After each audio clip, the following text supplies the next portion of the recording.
This is Bandit, the Atari ST podcast.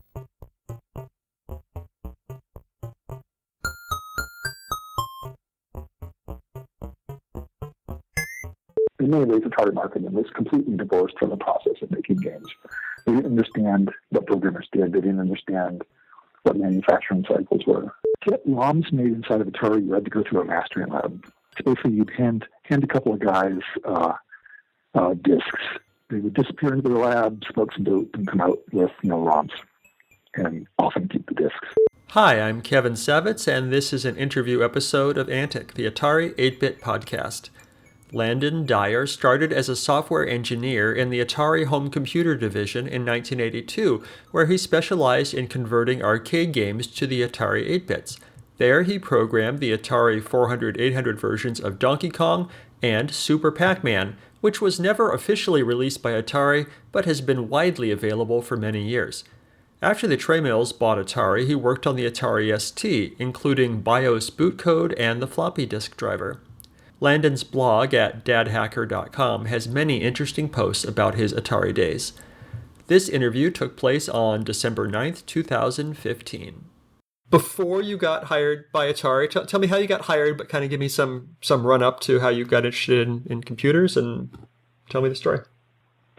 Well, I've been interested in computers since my early teen years. I'm sure started with science fiction, Rubber Timeline, other stuff. I was always pretty obsessed. My dad was a professor, and he used to come home with calculators. So I used to go to his office where they had calculators, which in those days were pretty big and clunky, although the HP calculators are pretty neat. And that was just awesome. I knew very early age that I wanted to do something with computers. I didn't know what. So this obsession just reached a tremendous height when the Insider was announced back in the 1977. This will date me. And I was practically vibrating. I wanted a computer so badly. One Christmas morning, my parents decided that they would give me a computer as a keyboard under the Christmas tree. And it was a computer kit which I built in about 2 months. And that was I soldered every single joint, 26K memory, audio cassette storage, and I was in heaven. Wow. I was the only kid in my high school, I believe, who had a computer. So I went from being a hardware guy almost instantly to a software guy and sort of hacking around in BASIC and assembly language. And this is in Colorado. Then I moved to the D.C. area. My dad got a new job. And I went to high school there my senior year, and in one class I heard some kids talking about computers, and I introduced myself, and I dropped the fact that I had a computer at home, and they were just, ooh, ah. And it was Jack Pellich, who we'll hear a lot about later, and Richard Lee and some other folks. So we hung out together before we could go computer club and stuff. And somehow, I'm not sure how they were interested in Atari computers. And I didn't know a whole lot about them, but we got a hold of the Atari 400-800 hardware specs, all the Antic and Pokey documentation and so on. And I didn't really see I didn't have a great deal of interest in it at the time. Let's see, graduated from high school, started going to college. Both Jack and I had co-op appointments at the Bureau of Standards, running a microcomputer laboratory there. So my second year in college, I became addicted to Centipede and Tempest, shoved tons of quarters into them. And I knew about the Atari home computer and that it could do some noisy stuff. So I bought a black and white TV and the Atari 400. And I had a disk drive, an 810 disk drive hooked up to my homebrew computer prior to this that I got running. Just as a mass storage device. The 810 is a pretty simple serial I/O system. So it's like I needed a computer, you need a disk drive to run CPM. So I just bought one, hooked it up, got it working. I think I called up Atari tech support, and I think I actually weaseled my way into talking to some of the engineers in the home computer division. I had some technical question, and I ended up talking to Rob Zadibble, who I worked with later. I think it was Rob. I don't really remember exactly. So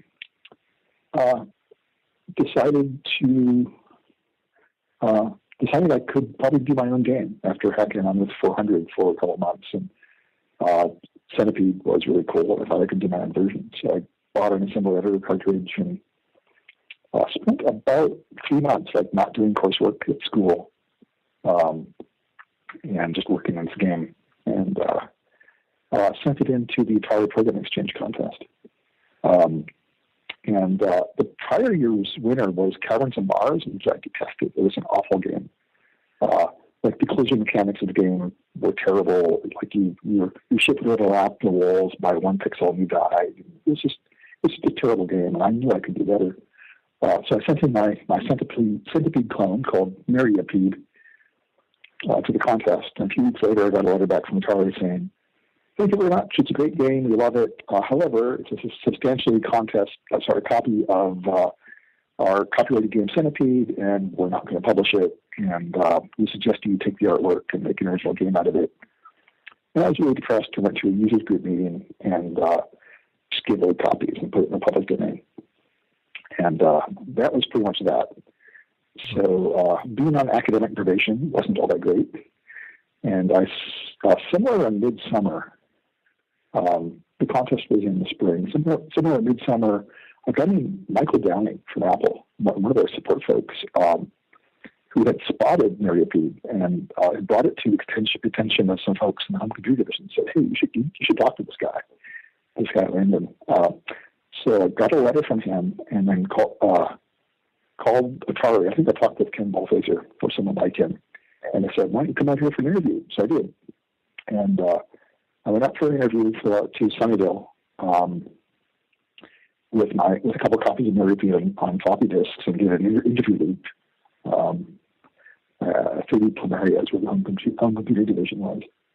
And every time I get into talk to someone, I think I talked to like 6 or 7 people, I'd say, "Yeah, I wrote a game." And I said, "Yeah, sure, you wrote a game." And I'd show it to them, and they'd start playing it. And I had to remind them that they were doing an interview.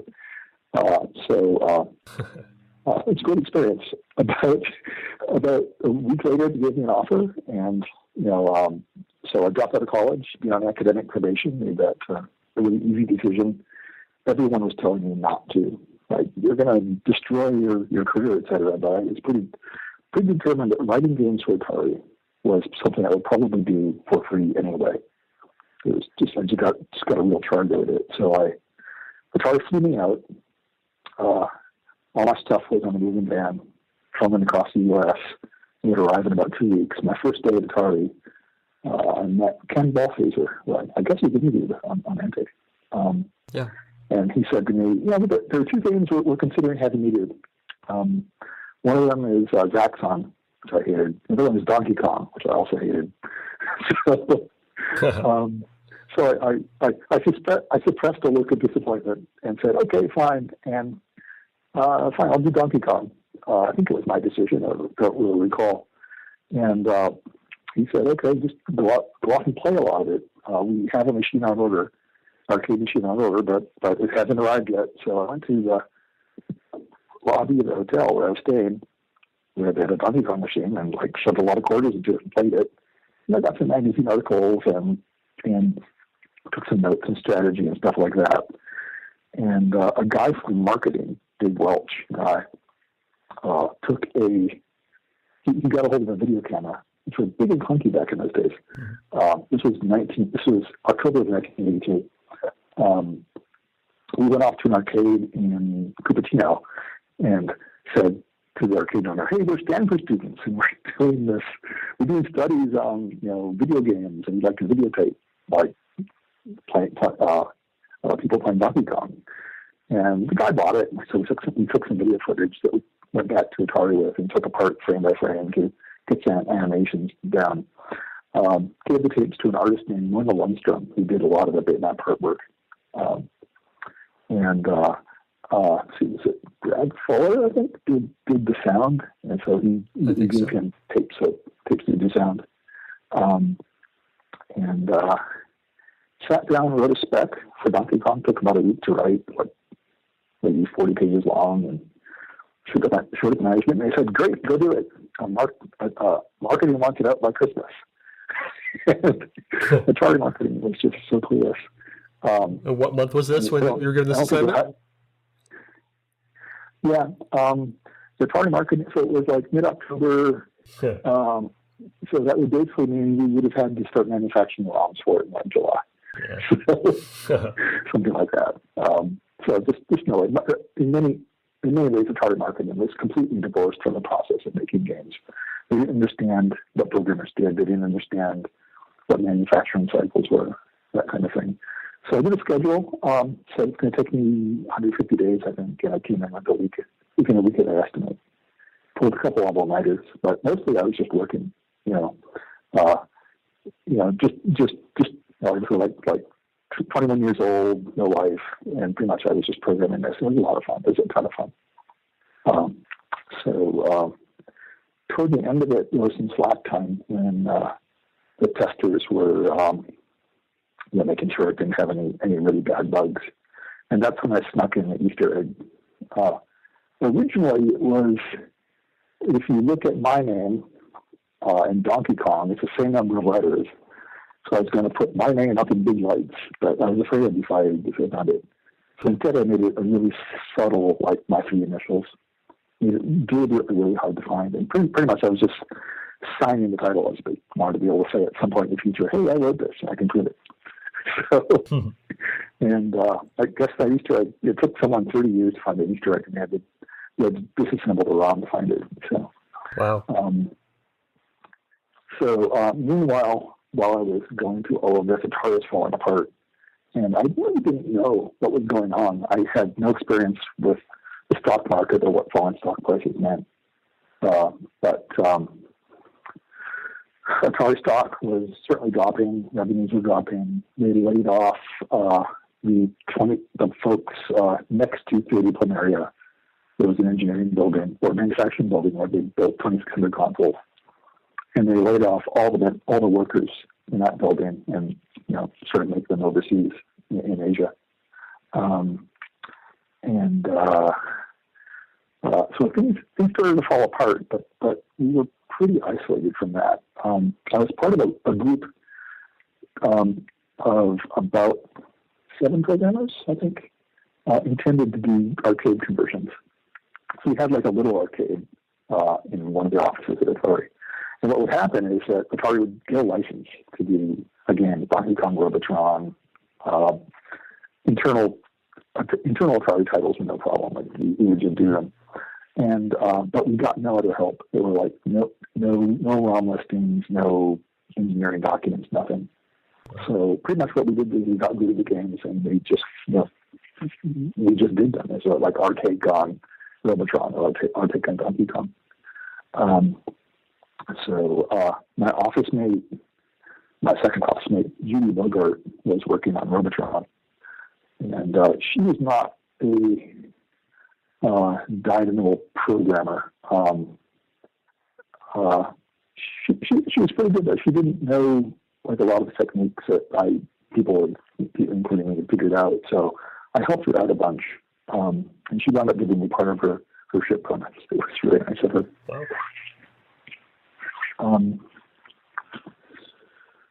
Let's see. So anyway, Atari was falling apart. This group of 6 or 7 programmers, they decided that we didn't need any distractions. So they moved us away from the 30th Planary building, which was in northern San Jose, and they moved us to a small office complex near corporate headquarters in Vegas. That's where like 1196 was, which was Jack Tramiels' building. And we were isolated and didn't really know what was going on in the rest of the company. And we called ourselves a leper colony because, called yourselves what? We were over a leper colony. Oh, okay. So we were overworked and somewhat overworked, isolated, not well understood, and occasionally, like people from marketing will visit us and make crazy demands and go away. But for the most part, they left us alone. The first real hard evidence that something was going very badly wrong with her, it was when they came in and said to our management, you need to get rid of somebody. You need to get rid of a body. So that body turned out to be the guy who was badly screwing up Donkey Kong Jr. He decided to write his cartridge in fourth. Okay. So he got this expensive fourth programming environment. And he spent about the first 2 months like customizing the environment and making it perfect and saying, well, once I get this fourth thing working, like I'm going to be able to finish Donkey Kong Jr. in like no time flat. So he would basically do all the work. About 5 months later, they realized that he was not really accomplishing anything. And he was being secretive. He wouldn't give his boss any source code, that kind of thing. They decided that it was a bad deal, so they got rid of him. And the young guy who had been working with him on it, Jeff Milhorn, took over the project and wound up shipping it. So Atari did not hire carefully. My first office mate at Atari, I taught him assembly language and I taught him how to program on the Atari computers. Wow. He really didn't know a whole lot. Atari was, and this habit of not really hiring carefully and making other good decisions really bit Atari in the ass. It was horrible. So after I finished Donkey Kong, I had a manager who decided that he would reward me by having me do nothing at all, which is one of the worst things you can do to an engineer, in my opinion. So I spent like 2 months sort of helping Judy out with Robotron a little, and I don't know. I don't remember what I did. It was rather depressing. And then the titles they wanted me to work on were even more depressing than that. They wanted me to work on Kangaroo, which was this hideous title, I think, that Coin-Op had bought from Namco. I think it was Namco. And there's a similar one called Arabian, which is even worse. And it's like these things, it's like the authors of these video games didn't really know how to draw. So they were full of flickering graphics and frame rate drops and that kind of thing, and they just didn't inspire me. So eventually they said, well, okay, you can work on this like Super Pac Man thing. They really were reaching the bottom of the barrel, I think. And so I decided to take Super Pac Man and do a good job on it. And I got, so typically 5 or 6 months is about how long it took to do a cartridge. It took longer than 6 months, and management kind of got nervous. I got about 9 months done into Super Pac Man, primarily because Atari was falling apart and no one really cared. So I don't remember how many layoffs there were. We usually find out that there are going to be layoffs at work in the San Jose Mercury News. You wake up, you get the paper from your doorstep, and, there are going to be layoffs today. Great. So that didn't help a lot with morale. Let's see. Jack Palovich was my roommate at the time. He'd gone to MIT, and he was one of the kids in the computer club at school. So he also got a job at Atari. So he in corporate research, 1196 Vegas. That's where he worked. So we hung out a lot, and he managed to survive pretty much all the layoffs. Let's see. Eventually, there was a big reorg. They pulled the Leper Colony into, they consolidated what was left of the home computing division into the Coin-Op, one half of the Coin-Op building in Milpitas, which was great. Hanging out with the Coin-Op people was fantastic. I mean, they were professional. They knew what they were doing. They had real business models. They knew how much money they were going to make on games typically, how long it would take. It was an amazing organization. I learned a lot from them. And that was probably spring of '84 is when I finished up Super Pac Man in Milpitas, and started working on this thing called Trivial Compute.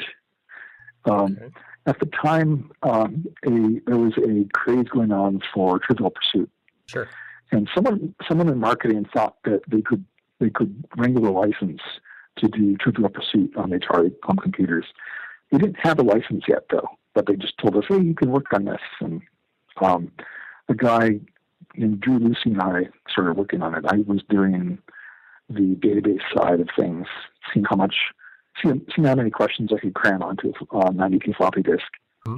And he was doing some user interface work.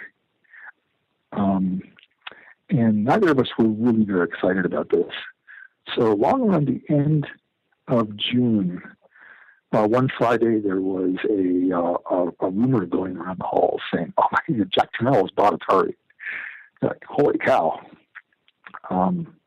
Judy Bogart, turns out, had worked for Commodore under Jack prior to this, and she was your office mate who were helping. That was your office mate. She was right? my office mate. Okay. Yeah, she was my office mate. He said he's a monster. If he winds up buying Atari, I'm quitting. So sure enough, Monday morning, it turned out that Jack had bought Atari. The mechanics of that were kind of interesting. I learned later from Leonard Tramiel. The deal was closed with Warner in New York around 5 in the afternoon on Friday, and so all the banks are closed. And I think it was like a handshake. It was a deal for $60 million, and if the bank's closed, like, you just write a check. Well, it turns out that American Express doesn't have an upper limit. So Jack apparently put this on his Amex card over the weekend. So I'd love it if Leonard Tramiel could verify that. It makes a wonderful story. So nice. Yeah. So anyway, Monday we find out that Atari's been bought by Jack Tramiel, and like something bad is going to happen. We'll probably all lose our jobs. And I think long around Wednesday or Thursday is when we heard word that two guys from belonging to Jack were coming to the Coinot building to talk to us and maybe lay us off or whatever.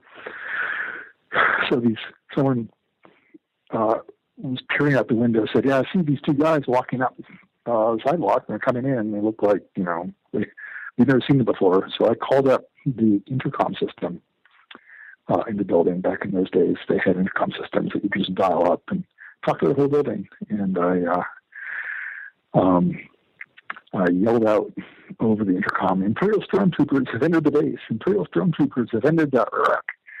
And I heard later that the timing was perfect. They had just entered the building and walking down the halls, and they heard this Star Wars quote, and didn't quite know what to make of what they'd wandered into. So they talked to everyone in the home computer division. Coinop was going to stay Coinop. Jack didn't want to do that. They're going to stay their own company. But they talked to everyone in the home computer division. Our little group of 6 or 7 programmers plus an artist and sound guy and a manager. They talked to us. It was Leonard Tramiel and John Fagans. Sat us down and said, "Hey, what do you do? What are your interests?" And I said, "Well, I like to write. I know a bunch about operating systems and video games, stuff like that." And they were taking notes. And later that day, John and later gave the engineering management of Atari 2 lists of people, one list of people to go, one list of people to stay. Mm-hmm. And we all get together in one of the big meeting rooms, and I forget the director's name, said, well, how do you want to hear about this? At this point, we'd all been through so many layoffs that we just wanted it to be over. So we decided that rather than have them tell us the good or bad news individually, they just read out the list of names. And the longer list, which included, in my little group, everyone but me, got a package. And I got to stay on board and work on the ST. So that's how I wound up working for Jack Tramiel. Lucky you. I had no idea what I was in for. I expected a monster. And in fact, Jack was a scary guy. I mean, he was intense. The thing that probably defines his personality is he would, when he was 12, he was in Auschwitz, and he his head tattoo, and that I think that pretty much defined Jack. He was just driven, and everything's a battle. Didn't seem to understand engineering or what motivated engineers. I'm not really sure he got that engineers were motivated by things other than money. So anyway, we all wound up after about a week in the 1196 building on Borregas, the upside down white building, as I refer to it. It belonged to corporate research. I just decided to go off and to do a bunch of IT-like work. So I made backup tapes and made sure that everyone's accounts got transferred over to the VAXs from Milpitas into the VAX computers at Borregas. Got to package up a lot of Lisp machines, which were fantastic devices, but also probably worth well over $100,000 each, and Jack was selling them, so he could make some quick cash. So we really didn't, I think Jack kept maybe 12 of us, 12 programmers, something like that. My friend Jack was one of them. He left after a couple of weeks to go to Hewlett Packard. We kept shedding people as they decided they didn't want to work for Jack. We weren't sure what we were going to work on. We knew we were going to work on a new computer, but we didn't know the details. And we had just met like Shaw Shiavji and Doug Wren and some of the other Commodore people, and they were sort of suspicious of us, and we didn't really have a good handle on what they did, and they were still being really secretive. So we knew that they were still trying to figure out a chip. We knew they were doing a new high-end computer, probably 16-bit or 32-bit. They hadn't decided on the chip yet. For a while, the National 3232 was in the running. But it turned out to be slow and pretty buggy, and I'm really happy they did choose it. They wound up choosing the 68000. They had to figure out what OS to run, and that was, they were talking to a company's name I forget in Berkeley, and they were talking to DRR, and there might have been a third runner in that race. And they eventually decided to drop a contract with Digital Research and use GEM. So while the Commodore folks were building the ST prototype, the Crate prototype you've probably heard of, which consisted of a series of large, probably 2-foot by 3-foot wire wrap boards arranged around a central post. Each board represented one of the big chips in the ST. While they were building that prototype hardware, all the programmers got shipped down to Digital Research in Monterey, about 70 miles away, where we were going to port GEM and port CPM68K to whatever this new hardware was going to be. They rented us some houses in Carmel, about 3 blocks from the beach, which is great. Didn't see a whole lot of the beach. We spent 5 months in total in Monterey. Our relationship with the Digital Research folks was quite strained, I'd say, throughout the whole engagement. Our first meeting with them was the Digital Research campus had a building next to it, the old KNST TV building. It was just across the street from DRI, and that's where they had offices for us. So a few select people from Digital Research who were on our project came over, and our first meeting was them trying to teach us C, programming language, and 68K assembly language. And this did not go over very well. They were really talking down to us. First of all, video game programmers live and breathe assembly language, live and breathe different CPU architectures, don't need to have their hands held. And C isn't that complex, although, so I'd say it probably took a few weeks before we convince them that we knew what we were doing and didn't need our hands held. Gem wasn't done, that's for sure. It had a lot of, so the Gear had done their development on the 8086, and so there was still a ton of 8086 dependent code. And so, see, I think Matt Householder and Jim Eisenstein worked on the graphic stuff. Derek Murray, who's one of the Commodore folks, and I'm starting to forget names, worked on Gem with Lowell Webster. There was Mr. Jim Das, Jason Love, I think. I might have the name wrong. He works at Microsoft now. There was this new DOS that they were working on, way better than CPK. It's just essentially an MS-DOS clone. So he came over and worked on that. And Dave Gither and I were office mates, and were working on the level bias things and documentation and so on. So it was so we were working on all these. Some of the hardware we were working on were the graphics folks worked on Apple Lisas because there were 68,000s and had bitmap displays similar to what the ST would have. Dave Gither and I worked on these little Lavini pin things. All we needed was something that had a 68,000 in it that we could write a BIOS on. And I forget what the Gem folks were using. You all had this disparate hardware that was all not STs because they didn't exist yet. It was not STs, and in fact, it wasn't an ST yet. The ST at that time was a bunch of wire up boards in Sunnyvale that was 70 miles away. Yeah. We didn't have access to hardware. There were specs for hardware. The Commodore folks were really good about.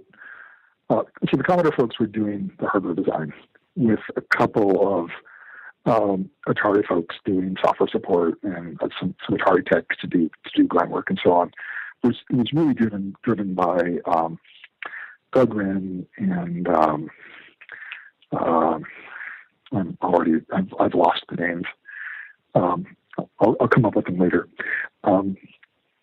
So and the problem with wire app, if you've never encountered it, is it's one side of the board where you run all the wires is there's thousands of pins sticking out, and you literally take a small piece of wire, 28 gauge wire, you wrap it around a pin, and you run it over to another pin, and you wrap it down there, and it really is just wrapped. It's just like bent wire and some friction holding it in place, which after you've made a few thousand connections start to get flaky. So the ST would run and maybe boot. It would boot and maybe run some software for a little while and crash. And if you wiggle the boards, it might run better. It was really horrible. But it was, the only ST in existence at that point. They spent thousands of dollars trying to get us prototype hardware. They after the design of the chips was more solid and they had, netlist and so on that were a lot more stable. They did an automated wire up board, and a machine did all the wire up, so it was a lot more reliable. But those never really ran well. Lots of crosstalk, other issues, and we were going to have chips in a month or two anyway. So I think I finally got let's see, so I have a timeline. So July, Jack buys the company. July and August we're figuring out how to work with the Commodore folks and what the ST is and what OS to use. September, we're going down to DRI. October and November, we're all doing our things like porting software. In my case, I'm writing BIOS boot code, memory test code, with the floppy disk driver. And I think at the end of November, I actually got a prototype ST with one of the few chips and a floppy disk, and I made a floppy disk seat for the first time. It went grrr, and that was the best feeling. So 2 months worth of work and a floppy drive. made a buzzing sound. It was great. Nice. So December, I think December is just a blur. I don't remember much about it at all. January, of course, was CES, and that's when we first showed the STs in Las Vegas. I think there were five working ST boards in the world, and a few more chips than that. So Atari had a big booth. They flew some of us down to work the show. The folks who didn't work the show were free to go to Las Vegas, but we had to pay our own way. Jack paid for our hotel rooms. We had to pay for our own transportation. So a few of us, Matt Householder, Jim Eisenstein, and I, and Dave Stogis, who wrote Neochrome, rented a car and drove down to Vegas and stayed in this really horrible hotel. And pretty much just hung out at CES. We weren't helping out in the booths at all. The folks who were working the Atari booth, I heard the STs would work for a while, then they would overheat. And there was a hidden room somewhere in the CES exhibit where they would take a dead ST, and they would have like 2 or 3 techs crammed back there. I don't know how they breathed. It was hot as heck. Who got really good at repairing STs, and then they'd put them back out on the floor, and people would play with them again. And the software we were running was pretty much, I don't remember, I think it was probably just Gem in a very early version. It probably crashed a lot. Probably Gem and maybe the accessories, something like that. Originally, the ST had a long budget of 128K. And we were going to fit everything into that. The OS, the Gem, basically what the Macintosh was, what it was going to be. And then they said, well, we should really put BASIC and ROM. So Atari wrote another contract with DRI to get their version of BASIC and port it to the ST. So John Fagans knew a guy from Commodore who brought him in, and it just never gelled. I don't know what happened. I think the code was not very good.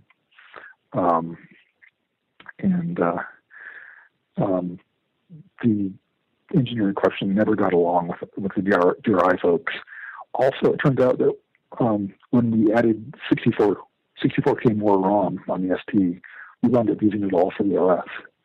In fact, so February is when we did the first boot ROM, 16K boot ROM. That's so we could load TOS off floppy disks. And that was sort of our ace in the hole. It's like, okay, if nothing else works, we know we can load TOS into RAM and run that, just in case the ROMs aren't ready for a long time. So we shipped that in February. March, April, I think the 16K boot ROMs came back. And that's when we revealed, or I revealed, to the manager in charge of mastering ROMs, that we hadn't really had an opportunity to test them. We're pretty sure they were going to work. So when we expressed surprise, like, hey, they worked, that's neat, he was sort of upset. So, you might imagine. So I think in March, or probably April, TOS was about 210K, and obviously too big. So we took about 2 weeks and made a concerted effort to crunch out space. So we removed some features. That's when the line A routines came into existence, because there were a lot of ADS calls. ADS? A lot of graphics calls. And so Jim Eisenstein crunched them into single 68,000 instructions, which saved a lot of space and needed some time too. So it took us about 2 weeks to crunch the ROM down so it would fit. We had like a couple of K left over, some slots for fixing bugs and so on. And I think the ROMs finally shipped in the 18th of May, something like that. 5/18/85 is what my notes have. So there you have it. It's like a consumer computer in, let's see, 1, 2, 3, 4, 5, 6, 7, 8, 9, 10, 11 months. Wow. Which is just unheard of. It was an unbelievable schedule. And I don't know what we did for the rest of the year. I know we did a hard drive of some kind. And see, I was writing assemblers as a hobby at that point, and decided that you needed real 68,000 assemblers. I wrote NetMac. That was kind of fun. Well, the story I have about hard drives is there was, every hard drive on a computer, you have to have some kind of formatting utility, right? Formatting and partitioning. Sure. ST was no different. So I wrote one.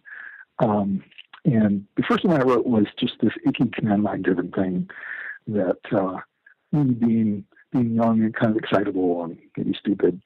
So you would never accidentally format a hard disk. I forced you to type in, yes, mother, I really want to format my hard disk. Carriage trim. That's how you formatted your hard disk. That was the confirmation you had to type in. So, yeah, it's just childish, right? So later on, I did a real graphics-driven, partitioner where you could run sliders and so on. And it was really, really great, but it had a bug.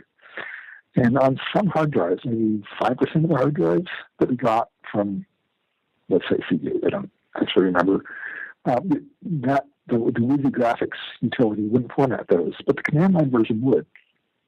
So Jim Titzler, one of our firmware engineers, was on a visit to Taiwan, and he visited the Atari factory there, and he noticed three stations in back being run by some women, where they were formatting hard drives with a copy of the command line utility, which I'd never officially shipped even inside the company. Mm-hmm. Somehow it had leaked to the factory, and they had little plastic cue cards where they were typing in, yes, mother, I want to format my hard disk. I felt so bad when I heard about that. Communication between the factory and Sunnyvale wasn't the greatest, shall we say. So, I don't know, I've been talking for a while. Do you have any questions? I could probably come up with some more stories, but yeah, I do have. Yes, I do have questions. Well, before we go back, I have more 8-bit questions, but I'd like to know. Let's continue. I mean, how did tell me about how your time at Atari came to an end?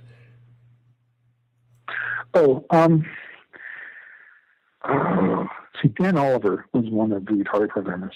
So we all hated the Gen desktop. It was clunky, it sucked, and you compare it to a Mac, and it was clear that DRI, digital research, didn't really know how to do a user interface. And Atari really didn't care. So we started designing this alternative desktop that was pretty. He had some design sense, and it was certainly better. And Leonard Tramiels hated it. So he wound up quitting and going to Apple. Meanwhile, my friend Jack Palovich had left HP and gone to Apple. And so I was getting kind of sick of the ST world. I didn't really enjoy it. I think that I wanted to spend the rest of my life at Atari. And decided to interview at Apple in their development tools group. And so I did. And they gave me an offer, and I turned it down. I said, no, I think I'm going to stick that out at Atari a while longer. Almost exactly a year later, I had enough. So I called up Apple again and said, about that job. So I did another interview, and they gave me an offer, and I took it. So what motivated me to leave, I think, was a sense that the Tramiels didn't know how to do software. Certainly not at scale. I saw Apple doing absolutely whizzy things. I was reading inside Macintosh and just feeling jealous. I mean, they had networking. It was local talk networking, but hey, it was networking. Atari would never get networking. They had very interesting graphics architectures like QuickDraw and so on. We were stuck with this digital research junk, and I think that GDOS was years late in coming, and just and clunky when it arrived. I just saw Atari as not really being a place of growth, and decided to move on to a place where I could learn this stuff. Pretty much every job change I ever made has been, I've stagnated here. I've stopped learning stuff. So I want to go someplace and learn something new. go study the FIDA masters. So, anyway, I joined my friend Jack at Apple, and spent about 7 years at Apple. So, Nice. Complete that story. I did a number of startups in Silicon Valley. Wound up working for Microsoft down in Silicon Valley. Moved up to the Redmond area. I worked for Microsoft. Wound up in the Xbox team for a number of years, and about 3 years ago came to Valve. So where I'm sitting right now. Kind of fun. You're at Valve, you said? Yep. Cool. Okay, let's go back to the 8-bit. I have some 8-bit questions. We kind of talked in detail about Donkey Kong and just sort of glossed over Super Pac Man. I want to know if there's any stories there. Was it the same sort of deal where they said, convert this game, here's a machine, go to it, or what happened there? Yeah, that's pretty much it. So I got really good at playing Super Pac Man. I mean, it's not a hard game to play compared to Donkey Kong. So once I had a sense for it, I sat down and I think I did it pretty much all on my own. I mean, it's not hard. I think Mona, it wasn't Mona by then. We had an artist who made a sketch at some of the bitmap graphics, but on the whole, I mean, drawing ghosts and fruits, not hard. I think I did most of it. Sound again, well, I can't do sound, so I think that was Brad Fuller again, who did a wonderful job on the sound. And I decided I would do like the whole thing. I would do the cartoons, the infographics. I would do the best job I could. I didn't really have anything else to do, and I was kind of afraid of what else they'd throw me at.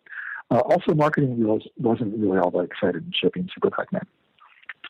I got some test resources on it later in the project.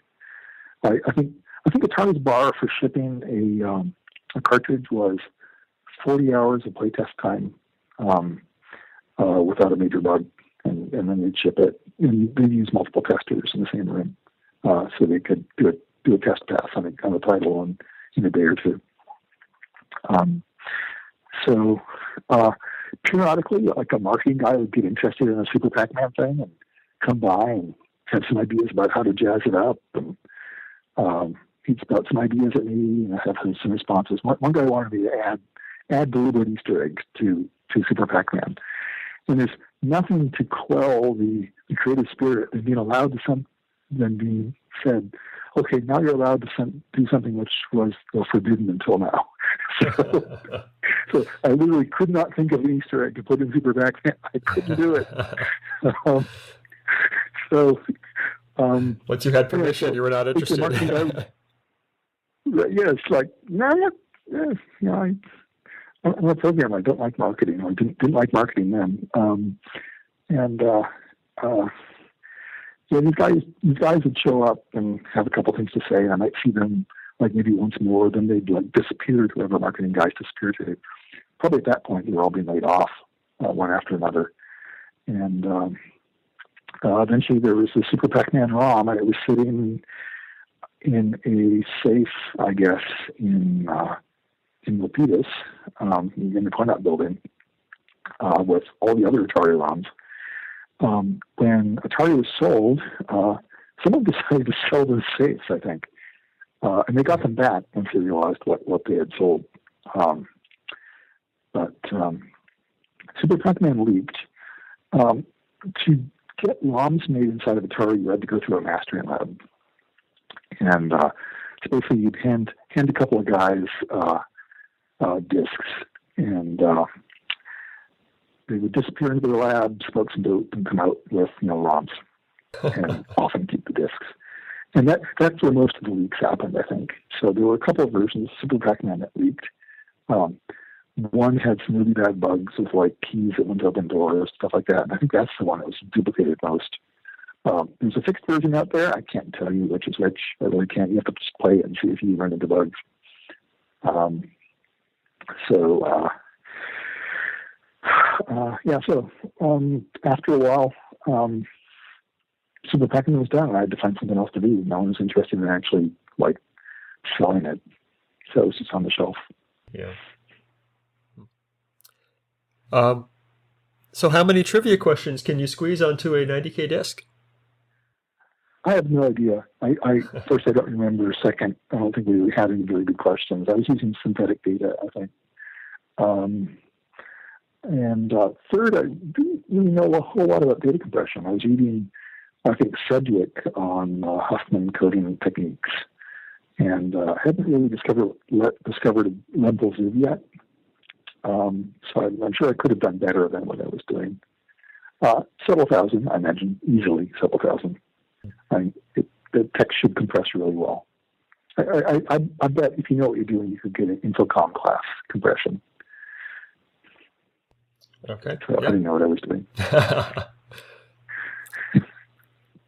Also, you mentioned Kangaroo. They offered you Kangaroo, and you didn't want to do it. And I don't know if you know the story of what happened after that, but General Computer Corporation ended up doing Kangaroo for the 5200, but then they didn't do an 8-bit version, and then Jim Lederman converted it back to the 8-bit from binaries, and then it was released by Atari Program Exchange for some reason, and then oh wow, yeah, and it was uncredited. It was, I don't know. As a kid, I thought it was strange. Why is this like Atari? This should be a cartridge title, but it's released by APX. And then eventually they came out with a cartridge for the 800 of Kangaroo, but I think it was a couple of years later by then. I'm sure it sold really well. I still hear from these people. I just got a Christmas card from Jim a couple days ago. So it's he has a lot of kids now. So let's see what you got. I remember one thing we did during the fall of '85 after the ST shipped was Jack Tramiels said, "Okay, all you engineers, all you guys, you need to go out and adopt a store and sell STs." And he's talking to a bunch of engineers. We have no idea what he even means. And what he meant was, you need to go to stores and help sell STs, be salesmen, help out the store staff and so on. So I think two of us, Atari bought Federated. You may recall this. Yeah, Federated Group stores. Yeah. Mm-hmm. Sort of like the Best Buy of the day, maybe. I don't know how to characterize it. So there was a Federated not from Atari. So we picked a really convenient store. We went over there, I think twice, and our hearts were just not in it. We were not salespeople, and sure.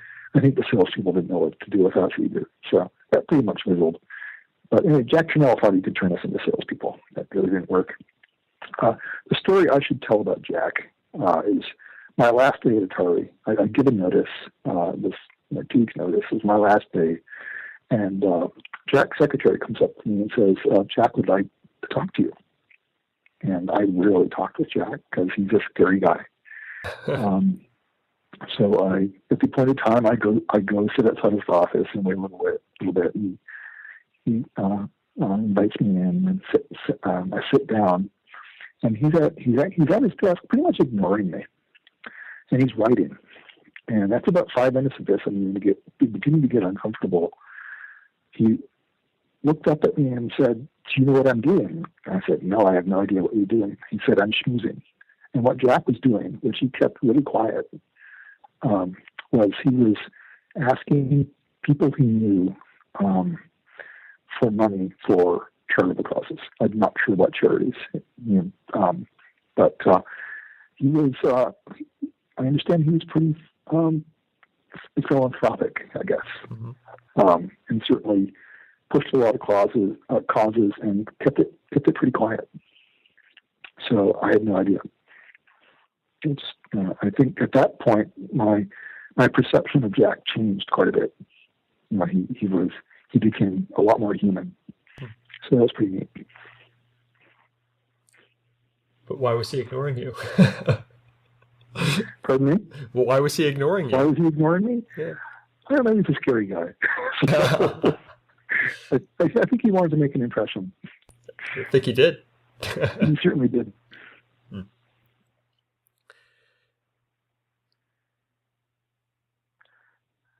What haven't I asked you that I should have?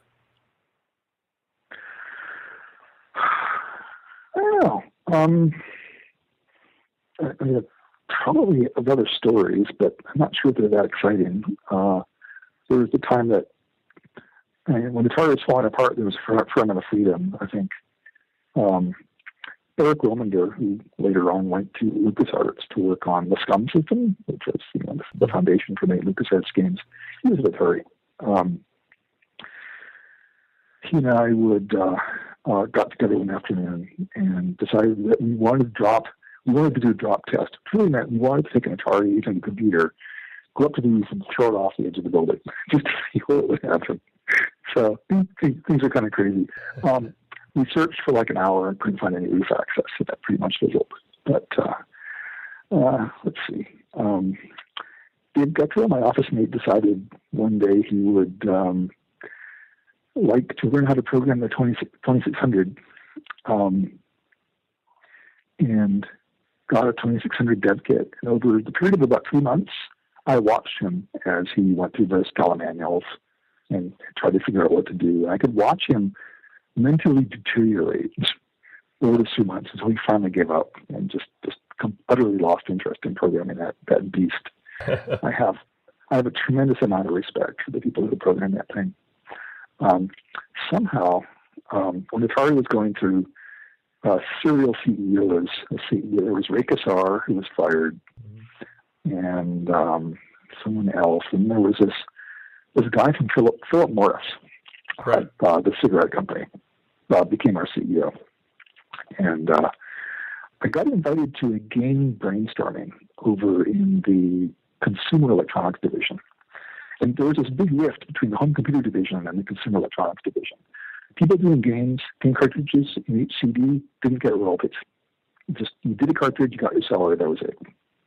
The people in the consumer group, which is where Todd Fry's Pac Man came out of, and Hard Warshaw stuff, and so on. They got royalties, and some of them were millionaires. I think Todd Fry, I don't know, he made hundreds of thousands of dollars on Flicker Man. I was invited to a game brainstorming session in that building. It was great. I was really looking forward to it. And I got in, and the session was about, well, there's like a new movie coming out. It might have been a Spielberg movie, and we want to come up with a game idea for it. And the room was full of pretty much a bunch of jaded, semi-burned out 2600 guys who really couldn't come up with any new ideas. Everything had been done. It might have been true on that platform. And there's this guy from Philip Morris who's smoking away in the room. Basically, he's a one-man smoke-filled room. So we're talking about James Morgan, right? Yes, Okay, it was right. Morgan. Yeah. I don't know how much. I don't know how much longer he lasted. So. Yeah, he wasn't there. He wasn't at Atari for long, but he's still alive. So. That's good. Lung cancer hasn't gotten to him yet. I certainly don't have any animosity. It's just it was just depressing. It's like you're trying to squeeze like yet another movie game idea out of this platform, which was really originally designed to do just a handful of games back in the 70s, right? Yeah. So. The one-man smoke-filled room. I like that. That's good. Yeah, for sure. It was awful. Yeah, that's about it. We had our little arcade. So when the leper colony was formed, we were in a little office park surrounded by a bunch of Lockheed engineers. This was just south of Moffett Field, which was this naval Air Force base. Mm-hmm. It's where they flew U-2 planes and other things, P-3 subfighters, sub-locator planes. So a lot of Lockheed employees around us who would occasionally wander into our lobby and discover there was an arcade. So we'd find them occasionally playing our machines, which were all set on free play, and we had to chase them out. So we had quite a few machines. Our little group was working on Donkey Kong, Donkey Kong Jr., Super Pac Man, Robotron. We had, let's see, Bill Jonke was working. Bill Jonke came from a pinball midway, I think. No, he came from Valley in the Chicago area. He was working on Marble Madness, Crystal Castles, and then Liberator. We had someone working on Pango, and there's at least one more title in there.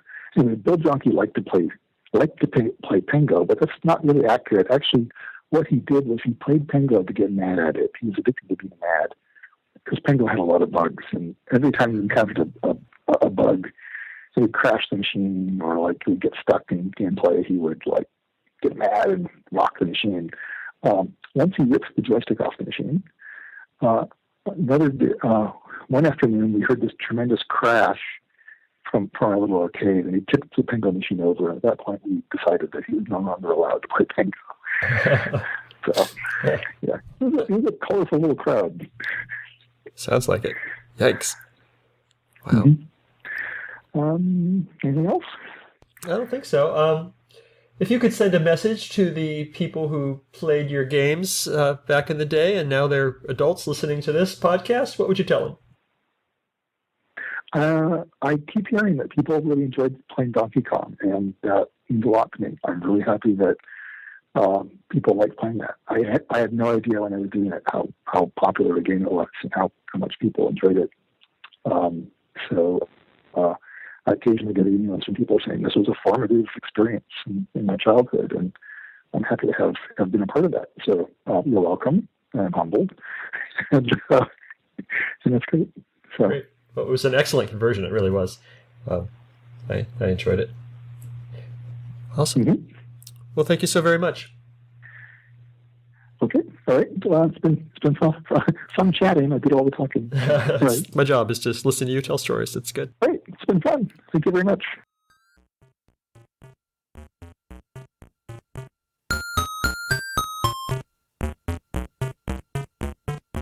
If you enjoyed these interviews and would like to contribute something, I encourage you instead to donate to one of our favorite organizations, the Internet Archive, at archive.org. The Internet Archive is a nonprofit digital library with the stated mission of universal access to all knowledge.